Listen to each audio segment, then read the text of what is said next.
রাগ করলা? না না রাগ করলা? না না না তুমি রাগ করলেন? না বর্তমানে আমাদের বাংলাদেশের সোশ্যাল মিডিয়ার অবস্থা, টিকটকে ঢুকলে রাগ করলা?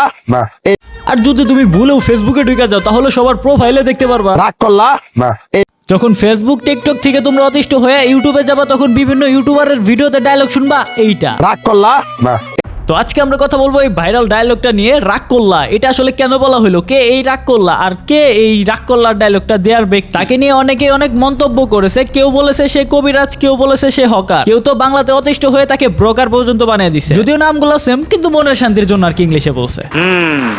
তো আজকে আমরা জানবো রাগ করলা এই ডায়লগটা দেওয়ার সেই ব্যক্তির আসল পরিচয়। সে কি আসলেই কোনো কবিরাজ নাকি সে অন্য কেউ? বাংলাদেশে যে এটাই ফার্স্ট ভাইরাল হলো বিষয়টা তেমন না। এর আগে কিন্তু একটা তরমুজ বিক্রেতা ভাইরাল হয়েছিল, সেটা ডায়লগ ছিল মধু, ওই মামা মধু মধু। সে একজন ব্যবসায়ী ছিল, সেই তরমুজ বিক্রেতা বলেছিল ওই কিরে কিরে মধু মধু। কিন্তু রাগ করলা এই ডায়লগটা দেওয়ার সেই ব্যক্তিটার এখনো অনেকেই চিনে না। বাংলাদেশে এই ডায়লগটা দিয়ে যে ব্যক্তিটা ভাইরাল হয়েছে বর্তমান সময়ে, সেই ব্যক্তিটা একজন অভিনেতা। বর্তমানে সোশ্যাল মিডিয়ায় কিন্তু অনেক ধরনের নাটক আপলোড হয়, তার মধ্যে এক ধরনের নাটক আছে যে নাটকগুলো আসলে বয়স্ক ব্যক্তিরা করে, কিন্তু কোনো সেলিব্রিটি না তারা। আবার অনেকেই তো তাকে ফ্রড মনে করতেছে যে হয়তোবা সে টাকা নিয়ে অনেকের সাথে স্ক্যাম করে। আমি যতদূর জানতে পারলাম, যতদূর রিসার্চ করে দেখতে পারলাম, সে আসলে কোনো টাকা স্ক্যাম করতেছে না, সে আসলে নাটকের শুটিং করে। এন্ড রাগ করলা সেই ব্যক্তিটা নিজেও দাবি করতেছে যে সে শুধুমাত্রই শুটিং করে, কোনো প্রতারণা বা কোনো কবিরাজের সাথে সে যুক্ত নয়। ভাইরাল হওয়া এই কবিরাজ বাস্তবে কোনো কবিরাজ নন, বরং তিনি একজন পেশাদার অভিনেতা।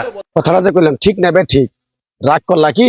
কবিরাজের ছদ্মবেশে ক্যামেরার সামনে আসা এই ব্যক্তির নাম ইমান আলী। প্রায় 20 থেকে 25 বছর আগে ভাগ্য অন্বেষণে সপরিবারে লালমনিরহাট জেলা থেকে পাড়ি জমিয়েছিলেন গাজীপুরে। সেই থেকে গাজীপুরে স্থায়ীভাবে বসবাস করছেন তিনি। আমার জন্মস্থান জায়গাটা হলো লালমনিরহাট, থাকি হলো আমি গাজীপুরে, আনসার একাডেমি শফিপুর, এখানে থাকি ঢাকায়। আমি তো আসলেই মানে শুটিং করি, আমি ক্ষুদ্র একজন শিল্পী হিসেবে দাবি করি।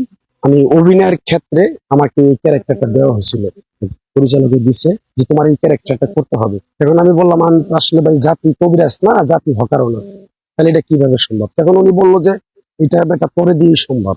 পরে বললাম আচ্ছা ঠিক আছে ভাই, আমি চেষ্টা করবো। পরে আমাকে সে কয়েকটা কথা শিখাই দিছিল যে তুই এইভাবে বলবি। আমার জাস্ট 8 থেকে 10টা কথা শিখাই দিছিল। পরে তো আমার 8-10টা কথাই তো আর হয় না। পরে এর সাথে আমি আরো কিছু কথা লাগাই দিয়ে মোটামুটি 5 মিনিট কথা বলছিলাম। এই এখন থেকেও মানুষ আমার চিনে, এখনো আরো এই কথা আরো বেশি ভাইরাল হয়ে গেছে। আলহামদুলিল্লাহ খুবই ভালো লাগতেছে। আমি যে এত মানুষের ভালোবাসা পাবো সেটা আমি তো পরিকল্পনা করিনি। আসলে এটা তো আসলে ভাইরাল হওয়াটা, এটা সবাই আমার প্রিয় কলিগের ভাই বোনেরা ভিডিওটা দেখছে, সাপোর্ট করছে, তার জন্য ভিডিওটা ভাইরাল হয়েছে। আজকে বড় বড় প্রতিষ্ঠানে আমার ছবি ব্যবহার করতেছে, আমার ভিডিও ব্যবহার করতেছে। এটা তো আমি অনেক পাওনা, অনেক মানে কৃতজ্ঞ তাদের কাছে। অনেক জায়গাতে, যেমন কালকে ইন্ডিয়া থেকে ফোন দিয়েছে যে ভাই আমি আপনার সাক্ষাৎকার নেবো, কারণ আমার টাকা 50,000 খরচ হলে যাবো। ঠিক আছে ইনশাল্লাহ, আসে সমস্যা নেই, আমি দিব। তোমরা যারা নতুন, তোমরা অনেকেই জানবে না, আমাদের সময় কৌতুক ছিল বা ভাদাইমা ছিল, আমরা ভাদাইমা দেখতাম। তো আমাদের সময় যারা পয়পলাপান আছো, তোমরা যারা ভিডিওটা দেখতেছো, তোমরা অবশ্যই কমেন্ট করবা যে তোমরা ভাদাইমাকে চিনো কিনা। তো ভাদাইমার মতোই সেই নাটকগুলা করে থাকে এই ব্যক্তিটা। অ্যান্ড তোমরা যেমন দেখছো অনেক অ্যাকাউন্ট থেকে অনেক রকমের কথাবার্তা বলা হয়েছে তাকে নিয়ে, সে হকার, সে স্ক্যাম করতেছে, মানুষের টাকা লুটে নিচ্ছে। এগুলা তেমন কিচ্ছু না।